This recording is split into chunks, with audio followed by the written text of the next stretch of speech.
Lei nº 8.112, de 11 de dezembro de 1990. Dispõe sobre o regime jurídico dos servidores públicos civis da União, das autarquias e das fundações públicas federais. Título 3. Dos direitos e vantagens. Capítulo 1. Do vencimento e da remuneração. Artigo 40. Vencimento é a retribuição pecuniária pelo exercício de cargo público, com valor fixado em lei. Parágrafo único.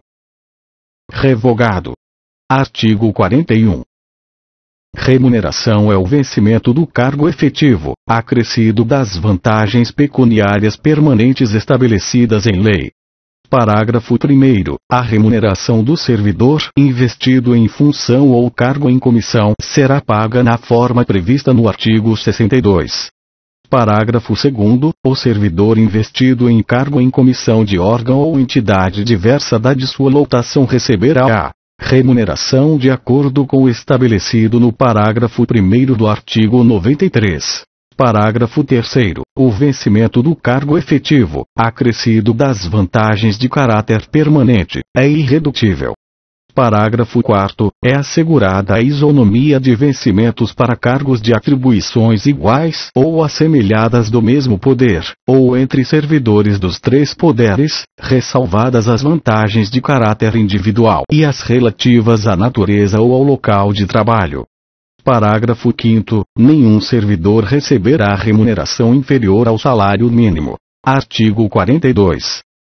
Nenhum servidor poderá perceber, mensalmente, a título de remuneração, importância superior à soma dos valores percebidos como remuneração, em espécie, a qualquer título, no âmbito dos respectivos poderes, pelos ministros de Estado, por membros do Congresso Nacional e ministros do Supremo Tribunal Federal.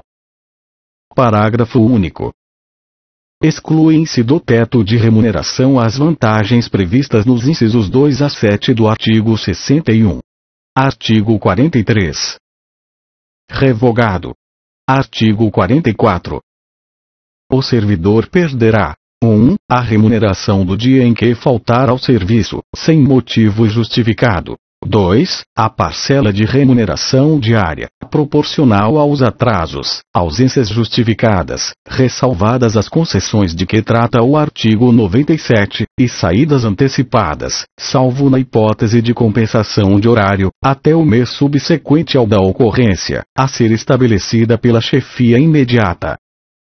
Parágrafo único. As faltas justificadas decorrentes de caso fortuito ou de força maior poderão ser compensadas a critério da chefia imediata, sendo assim consideradas como efetivo exercício. Artigo 45. Salvo por imposição legal, ou mandado judicial, nenhum desconto incidirá sobre a remuneração ou provento. Regulamento. Parágrafo único. Mediante autorização do servidor, poderá haver consignação em folha de pagamento a favor de terceiros, a critério da administração e com reposição de custos, na forma definida em regulamento. Artigo 46. As reposições e indenizações ao erário, atualizadas até 30 de junho de 1994, serão previamente comunicadas ao servidor ativo, aposentado ou ao pensionista, para pagamento, no prazo máximo de 30 dias, podendo ser parceladas, a pedido do interessado. Parágrafo 1º. O valor de cada parcela não poderá ser inferior ao correspondente a 10% da remuneração, provento ou pensão. Parágrafo 2º. Quando o pagamento indevido houver ocorrido no mês anterior ao do processamento da folha, a reposição será feita imediatamente, em uma única parcela. Parágrafo 3º. Na hipótese de valores recebidos em decorrência de cumprimento à decisão liminar, à tutela antecipada ou à sentença que venha a ser revogada ou rescindida, serão eles atualizados até a data da reposição. Artigo 47. O servidor em débito com o erário, que for demitido, exonerado ou que tiver sua aposentadoria ou disponibilidade cassada, terá o prazo de 60 dias para quitar o débito. Parágrafo único.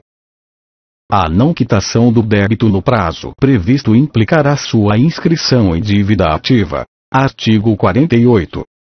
O vencimento, a remuneração e o provento não serão objeto de arresto, sequestro ou penhora, exceto nos casos de prestação de alimentos resultante de decisão judicial.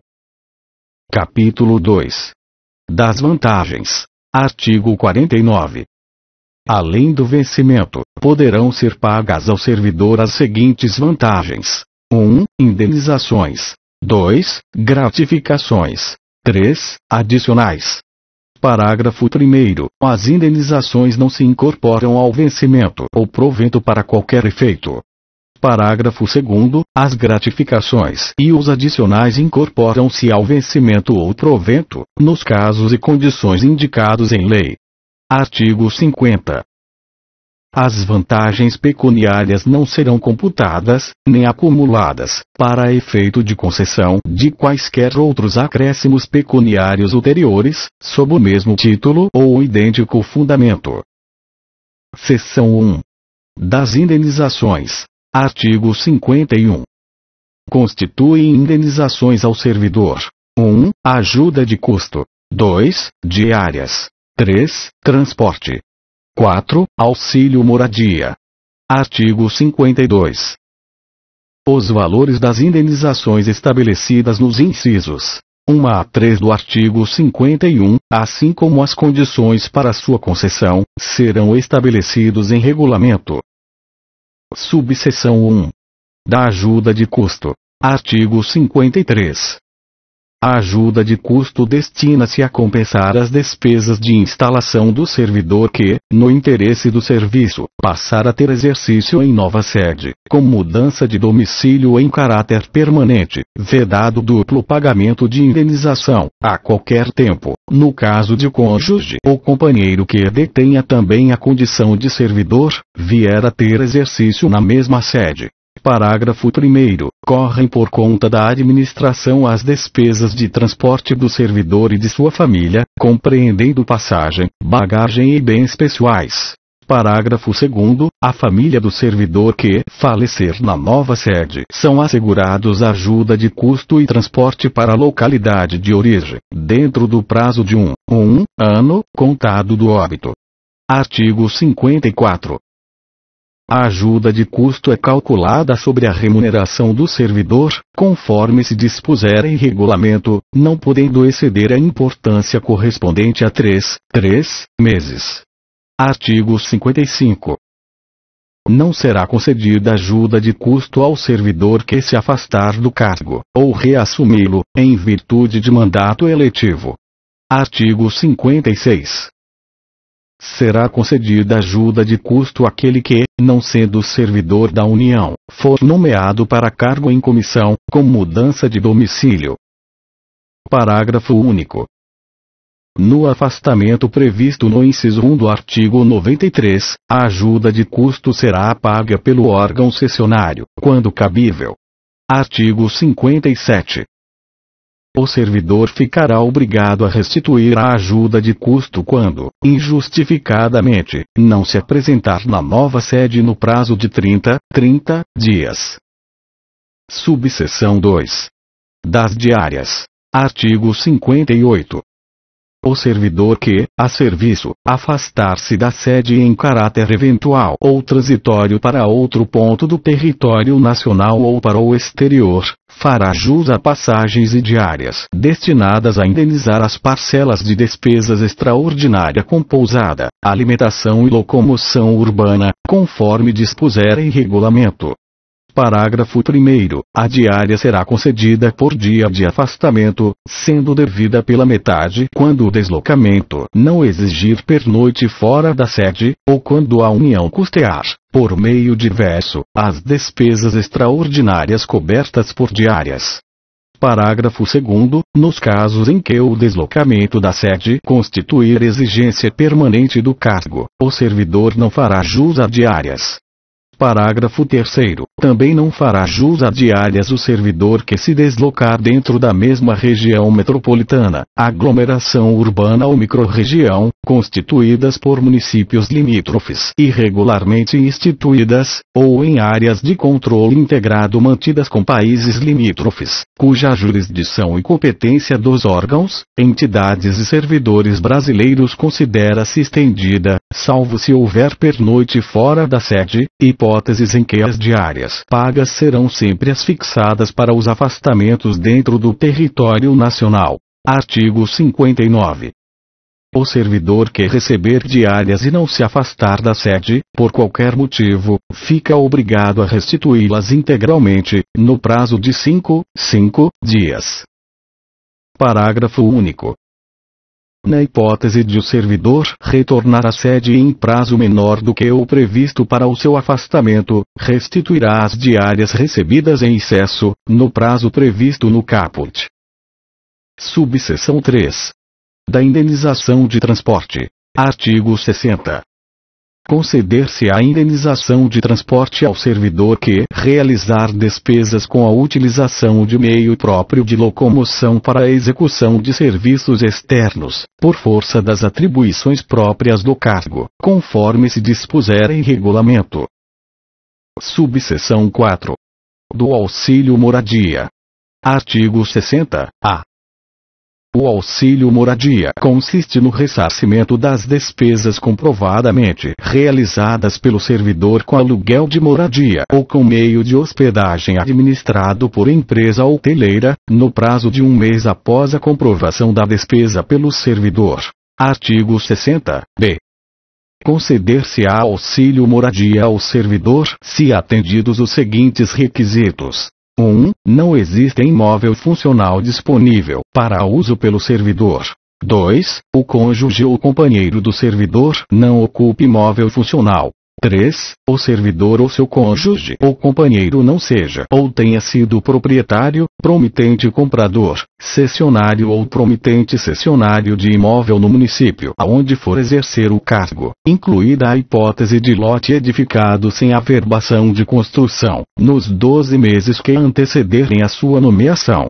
4. Nenhuma outra pessoa que resida com o servidor receba auxílio moradia. 5. O servidor tenha se mudado do local de residência para ocupar cargo em comissão ou função de confiança do grupo direção e assessoramento superiores, das, níveis 4, 5 e 6, de natureza especial, de ministro de Estado ou equivalentes.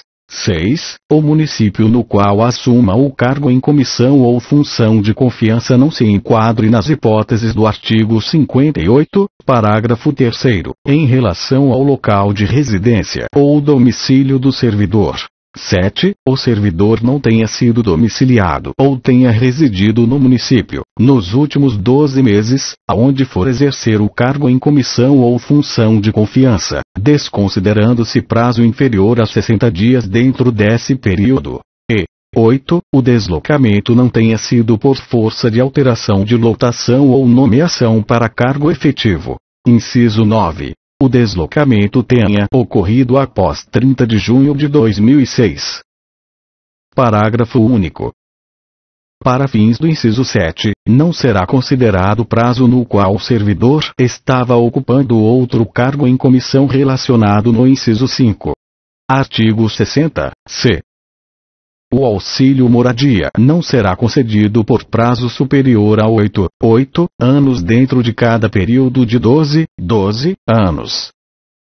Parágrafo único. Transcorrido prazo de 8 anos dentro de cada período de 12 anos, o pagamento somente será retomado se observados, além do disposto no caput deste artigo, os requisitos do caput do artigo 60-B desta lei, não se aplicando, no caso, o parágrafo único do citado artigo 60-B. Artigo 60-D.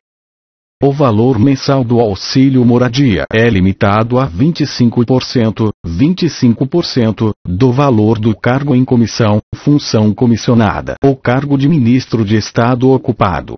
Parágrafo 1º. O valor do auxílio moradia não poderá superar 25% da remuneração de ministro de Estado.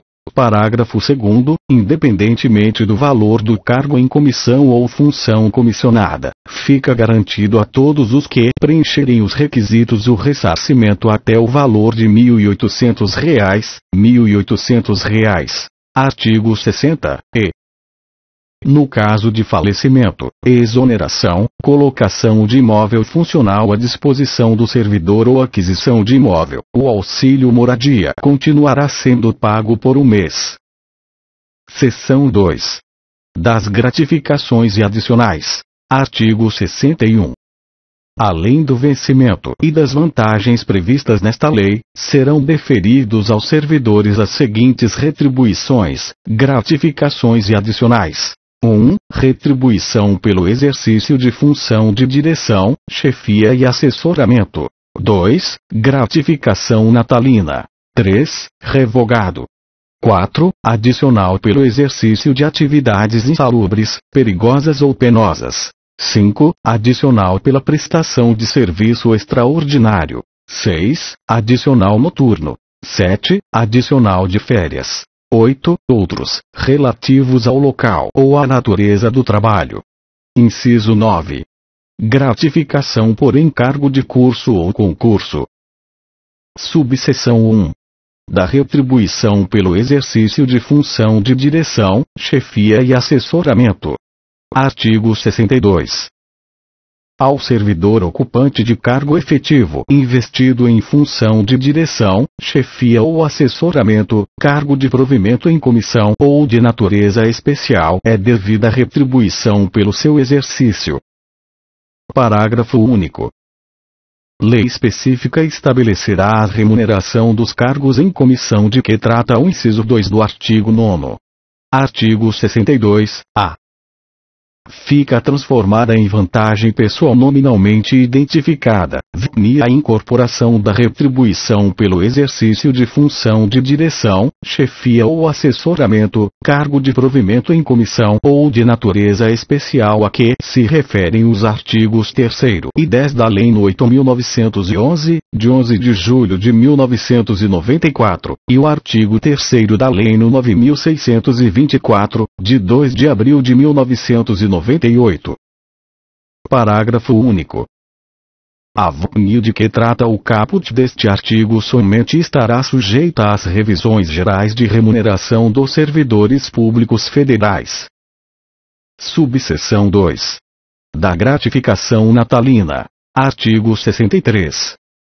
A gratificação natalina corresponde a 1/12 da remuneração a que o servidor fizer jus no mês de dezembro, por mês de exercício no respectivo ano. Parágrafo único. A fração igual ou superior a 15 dias será considerada como o mês integral. Artigo 64. A gratificação será paga até o dia 20 do mês de dezembro de cada ano. Parágrafo único. Vetado. Artigo 65. O servidor exonerado perceberá sua gratificação natalina, proporcionalmente aos meses de exercício, calculada sobre a remuneração do mês da exoneração. Artigo 66. A gratificação natalina não será considerada para cálculo de qualquer vantagem pecuniária. Subseção 3. Do adicional por tempo de serviço. Artigo 67. Revogado. Subseção 4. Dos adicionais de insalubridade, periculosidade ou atividades penosas. Artigo 68. Os servidores que trabalhem com habitualidade em locais insalubres ou em contato permanente com substâncias tóxicas, radioativas ou com risco de vida, fazem jus a um adicional sobre o vencimento do cargo efetivo. Parágrafo 1º. O servidor que fizer jus aos adicionais de insalubridade e de periculosidade deverá optar por um deles. Parágrafo 2º. O direito ao adicional de insalubridade ou periculosidade cessa com a eliminação das condições ou dos riscos que deram causa à sua concessão. Artigo 69. Haverá permanente controle da atividade de servidores em operações ou locais considerados penosos, insalubres ou perigosos. Parágrafo único.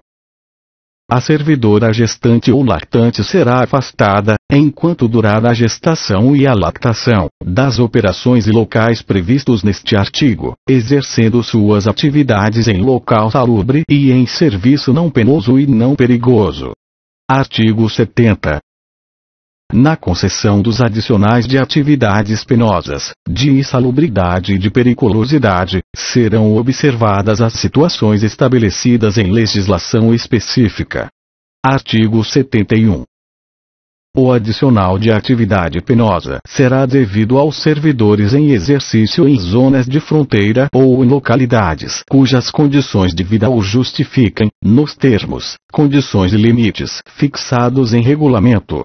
Artigo 72. Os locais de trabalho e os servidores que operam com raios 10 ou substâncias radioativas serão mantidos sob controle permanente, de modo que as doses de radiação ionizante não ultrapassem o nível máximo previsto na legislação própria. Parágrafo único. Os servidores a que se refere este artigo serão submetidos a exames médicos a cada 6 meses. Subseção 5. O adicional por serviço extraordinário. Artigo 73. O serviço extraordinário será remunerado com acréscimo de 50%, em relação à hora normal de trabalho. Artigo 74. Somente será permitido serviço extraordinário para atender a situações excepcionais e temporárias, respeitado o limite máximo de 2 horas por jornada. Subseção 6. Do adicional noturno. Artigo 75. O serviço noturno, prestado em horário compreendido entre 22 horas de um dia e 5 horas do dia seguinte, terá o valor hora acrescido de 25%, computando-se cada hora como 52 minutos e 30 segundos. Parágrafo único. Em se tratando de serviço extraordinário, o acréscimo de que trata este artigo incidirá sobre a remuneração prevista no artigo 73. Subseção 7. Do adicional de férias. Artigo 76. Independentemente de solicitação, será pago ao servidor, por ocasião das férias, um adicional correspondente a um terço da remuneração do período das férias. Parágrafo único. No caso de o servidor exercer função de direção, chefia ou assessoramento, ou ocupar cargo em comissão, a respectiva vantagem será considerada no cálculo do adicional de que trata este artigo. Subseção 8. Da gratificação por encargo de curso ou concurso. Incluído pela Lei nº 11.314 de 2006. Artigo 76-A.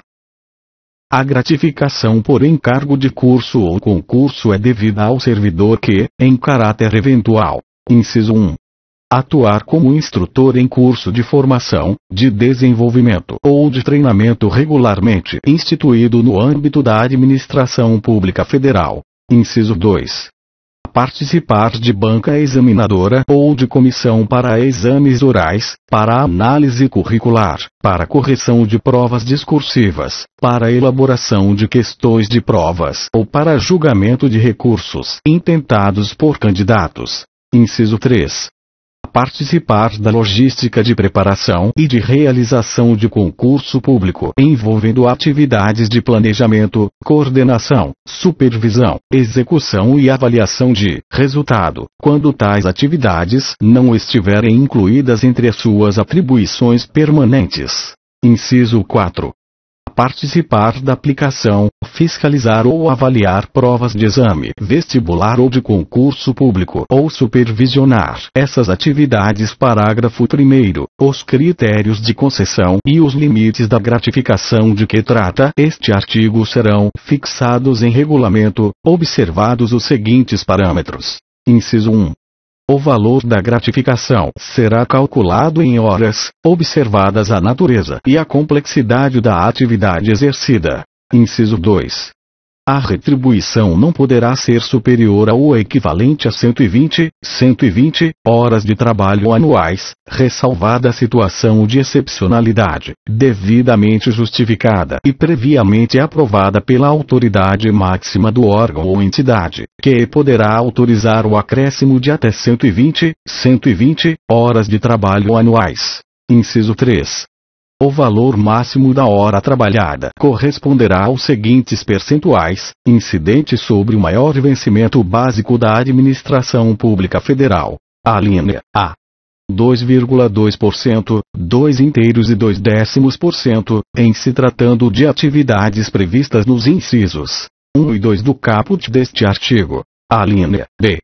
1,2%, 1 inteiro e 2/10%. Em se tratando de atividade prevista nos incisos 3 e 4 do caput deste artigo, parágrafo 2º, a gratificação por encargo de curso ou concurso somente será paga se as atividades referidas nos incisos do caput deste artigo forem exercidas sem prejuízo das atribuições do cargo de que o servidor for titular, devendo ser objeto de compensação de carga horária quando desempenhadas durante a jornada de trabalho, na forma do parágrafo 4º do artigo 98 desta lei. Parágrafo 3º. A gratificação por encargo de curso ou concurso não se incorpora ao vencimento ou salário do servidor para qualquer efeito e não poderá ser utilizada como base de cálculo para quaisquer outras vantagens, inclusive para fins de cálculo dos proventos da aposentadoria e das pensões.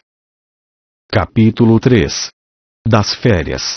Artigo 77. O servidor fará jus a 30 dias de férias, que podem ser acumuladas, até o máximo de 2 períodos, no caso de necessidade do serviço, ressalvadas as hipóteses em que haja legislação específica. Parágrafo 1º. Para o primeiro período quisitivo de férias serão exigidos 12 meses de exercício. Parágrafo 2º. É vedado levar à conta de férias qualquer falta ao serviço. Parágrafo 3º. As férias poderão ser parceladas em até 3 etapas, desde que assim requeridas pelo servidor, e no interesse da administração pública. Artigo 78. O pagamento da remuneração das férias será efetuado até 2 dias antes do início do respectivo período, observando-se o disposto no parágrafo 1º deste artigo. Parágrafo 1º e parágrafo 2. Revogado. Parágrafo 3º. O servidor exonerado do cargo efetivo, ou em comissão, perceberá a indenização relativa ao período das férias a que tiver direito e ao incompleto, na proporção de 1/12 por mês de efetivo exercício, ou fração superior a 14 dias. Parágrafo 4º. A indenização será calculada com base na remuneração do mês em que for publicado ato exoneratório. Parágrafo 5º. Em caso de parcelamento, o servidor receberá o valor adicional previsto no inciso 17 do artigo 7º da Constituição Federal quando da utilização do primeiro período. Artigo 79. O servidor que opera direta e permanentemente com raios 10 ou substâncias radioativas gozará 20 dias consecutivos de férias, por semestre de atividade profissional, proibida em qualquer hipótese a acumulação. Parágrafo único. Revogado. Artigo 80. As férias somente poderão ser interrompidas por motivo de calamidade pública, comoção interna, convocação para júri, serviço militar ou eleitoral, ou por necessidade do serviço declarada pela autoridade máxima do órgão ou entidade. Parágrafo único. O restante do período interrompido será gozado de uma só vez, observado o disposto no artigo 77. Capítulo 4. Das licenças. Seção 1. Disposições gerais. Artigo 81. Conceder-se-á ao servidor licença: 1. Por motivo de doença em pessoa da família. 2. Por motivo de afastamento do cônjuge ou companheiro. 3. Para o serviço militar. 4. Para a atividade política. Inciso 5. Para a capacitação. 6. Para tratar de interesses particulares. 7. Para desempenho de mandato classista. Parágrafo 1º. A licença prevista no inciso 1 do caput deste artigo, bem como cada uma de suas prorrogações, serão precedidas de exame por perícia médica oficial, observado o disposto no artigo 204 desta lei. Parágrafo 2º. Revogado. Parágrafo 3º. É vedado o exercício de atividade remunerada durante o período da licença prevista no inciso 1 deste artigo. Artigo 82. A licença concedida dentro de 60 dias do término de outra da mesma espécie será considerada como prorrogação. Seção 2.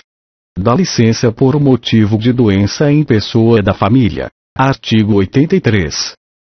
Poderá ser concedida a licença ao servidor por motivo de doença do cônjuge ou companheiro, dos pais, dos filhos, do padrasto ou madrasta e enteado, ou dependente que viva às suas expensas e conste do seu assentamento funcional, mediante comprovação por perícia médica oficial. Parágrafo 1º. A licença somente será deferida se a assistência direta do servidor for indispensável e não puder ser prestada simultaneamente com o exercício do cargo ou mediante compensação de horário, na forma do disposto no inciso 2 do artigo 44. Parágrafo 2º. A licença de que trata o caput, incluídas as prorrogações, poderá ser concedida a cada período de 12 meses nas seguintes condições. Inciso 1. Por até 60 dias, consecutivos ou não, mantida a remuneração do servidor. Inciso 2. Por até 90 dias, consecutivos ou não, sem remuneração. Parágrafo 3º. O início do interstício de 12 meses será contado a partir da data do deferimento da primeira licença concedida. Parágrafo 4º. A soma das licenças remuneradas e das licenças não remuneradas, incluídas as respectivas prorrogações, concedidas em um mesmo período de 12 meses, observado o disposto no parágrafo 3º, não poderá ultrapassar os limites estabelecidos nos incisos 1 e 2 do parágrafo 2º. Seção 3. Da licença por motivo de afastamento do cônjuge. Artigo 84. Poderá ser concedida a licença ao servidor para acompanhar cônjuge ou companheiro que foi deslocado para outro ponto do território nacional, para o exterior ou para o exercício de mandato eletivo dos poderes executivo e legislativo. Parágrafo 1º. A licença será por prazo indeterminado e sem remuneração. Parágrafo 2º. No deslocamento de servidor cujo cônjuge ou companheiro também seja servidor público, civil ou militar, de qualquer dos poderes da União, dos Estados, do Distrito Federal e dos municípios, poderá haver exercício provisório em órgão ou entidade da administração federal direta, autárquica ou fundacional, desde que para o exercício de atividade compatível com seu cargo. Seção 4. Da licença para o serviço militar. Artigo 85. Ao servidor convocado para o serviço militar será concedida a licença, na forma e condições previstas na legislação específica. Parágrafo único. Concluído o serviço militar, o servidor terá até 30 dias sem remuneração para reassumir o exercício do cargo. Seção 5. Da licença para a atividade política. Artigo 86. O servidor terá direito à licença, sem remuneração, durante o período que mediar entre a sua escolha em convenção partidária, como candidato a cargo eletivo, e a véspera do registro de sua candidatura perante a Justiça Eleitoral. Parágrafo 1º. O servidor candidato a cargo eletivo na localidade onde desempenha suas funções e que exerça cargo de direção, chefia, assessoramento, arrecadação ou fiscalização, dele será afastado, a partir do dia imediato ao do registro de sua candidatura perante a Justiça Eleitoral, até o 10º dia seguinte ao do pleito. Parágrafo 2º, a partir do registro da candidatura e até o 10º dia seguinte ao da eleição, o servidor fará jus à licença, assegurados os vencimentos do cargo efetivo, somente pelo período de 3 meses. Seção 6. Da licença para capacitação. Artigo 87.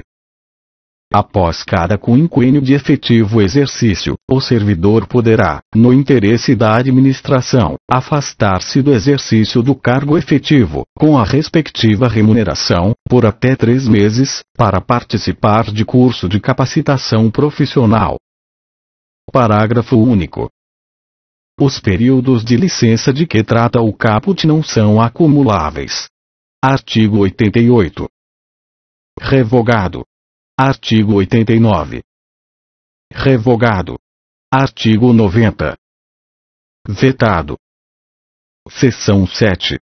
Da licença para tratar de interesses particulares. Artigo 91. A critério da administração, poderão ser concedidas ao servidor ocupante de cargo efetivo, desde que não esteja em estágio probatório, licenças para o trato de assuntos particulares pelo prazo de até 3 anos consecutivos, sem remuneração. Parágrafo único. A licença poderá ser interrompida, a qualquer tempo, a pedido do servidor ou no interesse do serviço. Seção 8. Da licença para o desempenho de mandato classista. Artigo 92. É assegurado ao servidor o direito à licença sem remuneração para o desempenho de mandato em confederação, federação, associação de classe de âmbito nacional, sindicato representativo da categoria ou entidade fiscalizadora da profissão ou, ainda, para participar de gerência ou administração em sociedade cooperativa constituída por servidores públicos para prestar serviços a seus membros, observado o disposto na linha C do inciso 8 do artigo 102 desta lei, conforme disposto em regulamento, observados os seguintes limites. 1. Para entidades com até 5.000 associados, um servidor. 2. Para entidades com 5.001 a 30.000 associados, 2 servidores. 3. Para entidades com mais de 30.000 associados, 3 servidores. Parágrafo 1º. Somente poderão ser licenciados servidores eleitos para cargos de direção ou representação nas referidas entidades, desde que cadastradas no Ministério da Administração Federal e Reforma do Estado. Parágrafo 2º. A licença terá duração igual à do mandato, podendo ser prorrogada, no caso de reeleição, e por uma única vez. Capítulo 5. Dos afastamentos. Seção 1. Do afastamento para servir a outro órgão ou entidade. Artigo 93. O servidor poderá ser cedido para ter exercício em outro órgão ou entidade dos poderes da União, dos Estados, ou do Distrito Federal e dos municípios, nas seguintes hipóteses. 1. Para exercício de cargo em comissão ou função de confiança. 2. Em casos previstos em leis específicas.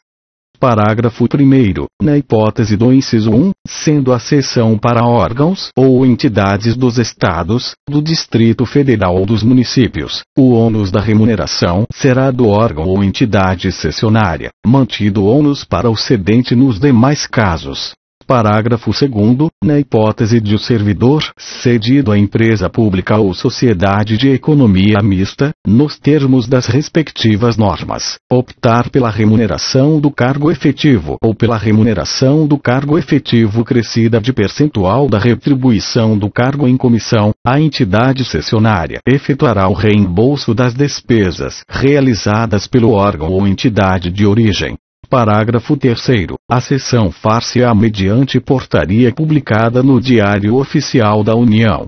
Parágrafo 4º. Mediante autorização expressa do Presidente da República, o servidor do Poder Executivo poderá ter exercício em outro órgão da administração federal direta que não tenha quadro próprio de pessoal, para fim determinado e a prazo certo.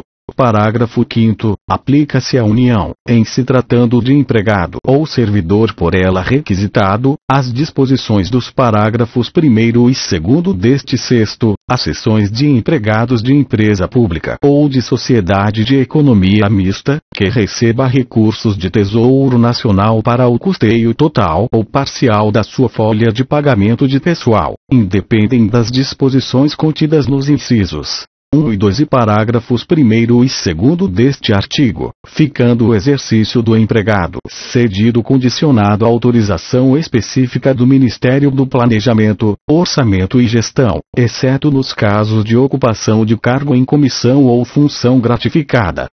Parágrafo 7. O Ministério do Planejamento, Orçamento e Gestão, com a finalidade de promover a composição da força de trabalho dos órgãos e entidades da administração pública federal, poderá determinar a lotação ou o exercício de empregado ou servidor, independentemente da observância do constante no inciso 1 e nos parágrafos 1º e 2º deste artigo. Seção 2. Do afastamento para exercício de mandato eletivo. Artigo 94. Ao servidor investido em mandato eletivo aplicam-se as seguintes disposições. 1. Tratando-se de mandato federal, estadual ou distrital, ficará afastado do cargo. 2. Investido no mandato de prefeito, será afastado do cargo, sendo-lhe facultado optar pela sua remuneração. 3. Investido no mandato de vereador. Alínea A. Havendo compatibilidade de horário, perceberá as vantagens de seu cargo, sem prejuízo da remuneração do cargo eletivo. Alínea B. Não havendo compatibilidade de horário, será afastado do cargo, sendo-lhe facultado optar pela sua remuneração. Parágrafo 1º. No caso de afastamento do cargo, o servidor contribuirá para a Seguridade Social como se em exercício estivesse. Parágrafo 2º. O servidor investido em mandato eletivo ou classista não poderá ser removido ou redistribuído de ofício para localidade diversa daquela onde exerce um mandato. Seção 3. Do afastamento para estudo ou missão no exterior. Artigo 95. O servidor não poderá ausentar-se do país para estudo ou missão oficial, sem autorização do Presidente da República, Presidente dos órgãos do Poder Legislativo e Presidente do Supremo Tribunal Federal. Parágrafo 1º. A ausência não excederá a 4 anos, e fim da missão ou estudo, somente decorrido igual período, será permitida nova ausência. Parágrafo 2º. Ao servidor beneficiado pelo disposto neste artigo não será concedida a exoneração ou licença para tratar de interesse particular antes de decorrido período igual ao do afastamento, ressalvada a hipótese de ressarcimento da despesa havida com seu afastamento. Parágrafo 3º. O disposto neste artigo não se aplica aos servidores da carreira diplomática. Parágrafo 4º. As hipóteses, condições e formas para autorização de que trata este artigo, inclusive no que se refere à remuneração do servidor, serão disciplinadas em regulamento. Artigo 96. O afastamento de servidor para servir em organismo internacional de que o Brasil participe ou com o qual coopere, dá-se-á com perda total da remuneração. Seção 4. Incluído pela Lei nº 11.907, de 2009. Do afastamento para participação em programa de pós-graduação stricto sensu no país. Artigo 96. A. O servidor poderá, no interesse da administração, e desde que a participação não possa ocorrer simultaneamente com o exercício do cargo ou mediante compensação de horário, afastar-se do exercício do cargo efetivo, com a respectiva remuneração, para participar em programa de pós-graduação stricto sensu em instituição de ensino superior no país. Parágrafo 1º. Ato do dirigente máximo do órgão ou entidade definirá, em conformidade com a legislação vigente, os programas de capacitação e os critérios para participação em programas de pós-graduação no país, com ou sem afastamento do servidor, que serão avaliados por um comitê constituído para este fim. Parágrafo 2º. Os afastamentos para a realização de programas de mestrado e doutorado somente serão concedidos aos servidores titulares de cargos efetivos no respectivo órgão ou entidade há pelo menos 3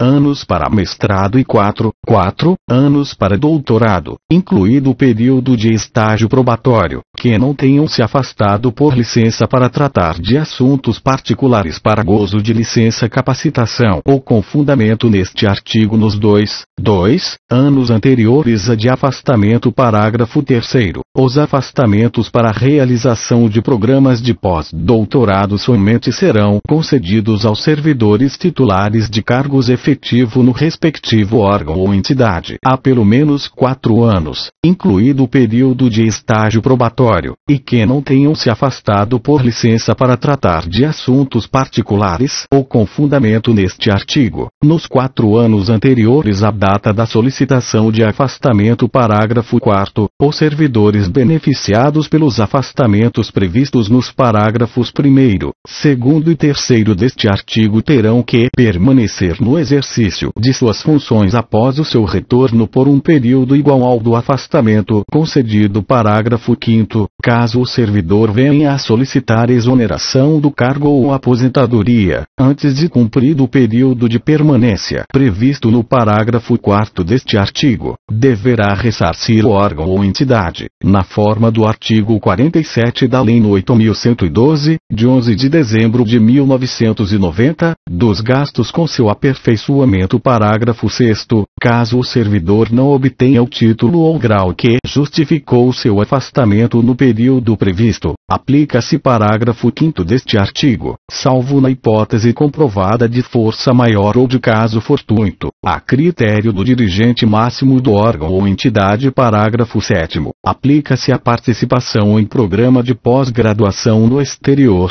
autorizado nos termos do artigo 95 desta lei, o disposto nos parágrafos 1º a 6º deste artigo. Capítulo 6. Das concessões. Artigo 97. Sem qualquer prejuízo, poderá o servidor ausentar-se do serviço: 1. Por 1 dia, para doação de sangue; 2. Por 2 dias, para se alistar como eleitor; 3. Por 8 dias consecutivos em razão de: alínea A. Casamento; alínea B. Falecimento do cônjuge, companheiro, pais, madrasta ou padrasto, filhos, enteados, menor sob guarda ou tutela e irmãos. Artigo 98. Será concedido horário especial ao servidor estudante, quando comprovada a incompatibilidade entre o horário escolar e o da repartição, sem prejuízo do exercício do cargo. Parágrafo 1º. Para efeito do disposto neste artigo, será exigida a compensação de horário no órgão ou entidade que tiver exercício, respeitada a duração semanal do trabalho. Parágrafo 2º. Também será concedido horário especial ao servidor portador de deficiência, quando comprovada a necessidade por junta médica ou oficial, independentemente de compensação de horário. Parágrafo 3º. As disposições do parágrafo anterior são extensivas ao servidor que tenha cônjuge, filho ou dependente portador de deficiência física, exigindo-se, porém, neste caso, compensação de horário na forma do inciso 2 do artigo 44.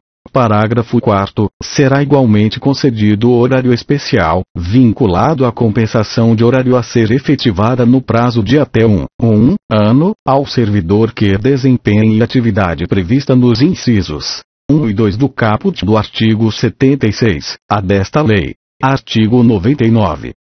Ao servidor estudante que mudar de sede no interesse da administração é assegurada, na localidade da nova residência ou na mais próxima, matrícula em instituição de ensino congênere, em qualquer época, independentemente de vaga.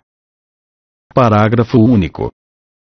O disposto neste artigo estende-se ao cônjuge ou companheiro, aos filhos, ou enteados do servidor que vivam na sua companhia, bem como aos menores sob sua guarda, com autorização judicial. Capítulo 7. Do tempo de serviço. Artigo 100. É contado para todos os efeitos o tempo de serviço público federal, inclusive o prestado às Forças Armadas. Artigo 101. A apuração do tempo de serviço será feita em dias, que serão convertidos em anos, considerado o ano como de 365 dias. Parágrafo único. Revogado. Artigo 102. Além das ausências ao serviço previstas no artigo 97, são considerados como de efetivo exercício os afastamentos em virtude de 1. Férias. 2. Exercício de cargo em comissão ou equivalente, em órgão ou entidade dos poderes da União, dos Estados, municípios e Distrito Federal.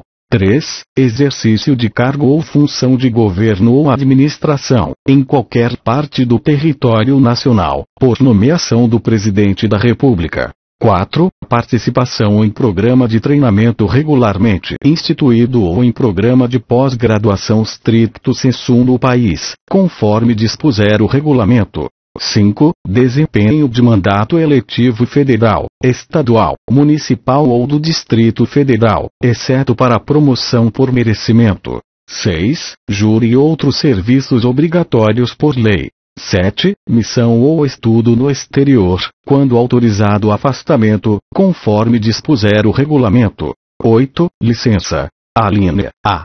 A gestante, a adotante e a paternidade. Alínea B. Para tratamento da própria saúde, até o limite de 24 meses, cumulativo ao longo do tempo de serviço público prestado à União, em cargo de provimento efetivo. Alínea C. Para o desempenho de mandato classista ou participação de gerência ou administração em sociedade cooperativa constituída por servidores para prestar serviços a seus membros, exceto para efeito de promoção por merecimento. Alínea D. Por motivo de acidente em serviço ou doença profissional. Alínea E. Para capacitação, conforme dispuser o regulamento. Alínea F. Por convocação para o serviço militar. 9. Deslocamento para a nova sede de que trata o artigo 18. 10. Participação em competição desportiva nacional ou convocação para integrar representação desportiva nacional, no país ou no exterior, conforme disposto em lei específica. Inciso 11. Afastamento para servir em organismo internacional de que o Brasil participe ou com o qual coopere. Artigo 103. Contar-se-á apenas para efeito de aposentadoria e disponibilidade. 1. O tempo de serviço público prestado aos Estados, municípios e Distrito Federal. Inciso 2. A licença para tratamento de saúde de pessoal da família do servidor, com remuneração, que exceder a 30 dias em período de 12 meses. 3. A licença para a atividade política, no caso do artigo 86, parágrafo 2º. 4. O tempo correspondente ao desempenho de mandato eletivo federal, estadual, municipal ou distrital, anterior ao ingresso no serviço público federal. 5. O tempo de serviço em atividade privada, vinculada à Previdência Social. 6. O tempo de serviço relativo a tiro de guerra. 7. O tempo de licença para tratamento da própria saúde que exceder o prazo a que se refere a alínea B do inciso 8 do artigo 102. Parágrafo 1º. O tempo em que o servidor esteve aposentado será contado apenas para nova aposentadoria. Parágrafo 2º. Será contado em dobro o tempo de serviço prestado às Forças Armadas em operações de guerra. Parágrafo 3º. É vedada a contagem cumulativa de tempo de serviço prestado concomitantemente em mais de um cargo ou função de órgão ou entidades dos poderes da União, Estado, Distrito Federal e Município, autarquia, fundação pública, sociedade de economia mista e empresa pública. Capítulo 8. Do direito de petição. Artigo 104. É assegurado ao servidor o direito de requerer aos poderes públicos, em defesa de direito ou interesse legítimo. Artigo 105. O requerimento será dirigido à autoridade competente para decidi-lo e encaminhado por intermédio daquela a que estiver imediatamente subordinado o requerente. Artigo 106. Cabe pedido de reconsideração à autoridade que houver expedido o ato ou proferido a primeira decisão, não podendo ser renovado. Parágrafo único. O requerimento e o pedido de reconsideração de que tratam os artigos anteriores deverão ser despachados no prazo de 5 dias e decididos dentro de 30 dias. Artigo 107. Caberá recurso: 1. Do indeferimento do pedido de reconsideração. 2. Das decisões sobre os recursos sucessivamente interpostos. Parágrafo 1º. O recurso será dirigido à autoridade imediatamente superior a que tiver expedido o ato ou proferido a decisão, e, sucessivamente, em escala ascendente, às demais autoridades. Parágrafo 2º. O recurso será encaminhado por intermédio da autoridade a que estiver imediatamente subordinado o requerente. Artigo 108. O prazo para interposição de pedido de reconsideração ou de recurso é de 30 dias, a contar da publicação ou da ciência, pelo interessado, da decisão recorrida. Artigo 109. O recurso poderá ser recebido com efeito suspensivo, a juízo da autoridade competente. Parágrafo único. Em caso de provimento do pedido de reconsideração ou do recurso, os efeitos da decisão retroagirão à data do ato impugnado. Artigo 110. O direito de requerer prescreve: 1. Em 5 anos, quanto aos atos de demissão e de cassação ou de aposentadoria ou disponibilidade, ou que afetem interesse patrimonial e créditos resultantes das relações de trabalho. 2. Em 120 dias, nos demais casos, salvo quando outro prazo for fixado em lei. Parágrafo único. O prazo de prescrição será contado da data da publicação do ato impugnado ou da data da ciência pelo interessado, quando o ato não for publicado. Artigo 111. O pedido de reconsideração e o recurso, quando cabíveis, interrompem a prescrição. Artigo 112. A prescrição é de ordem pública, não podendo ser relevada pela administração.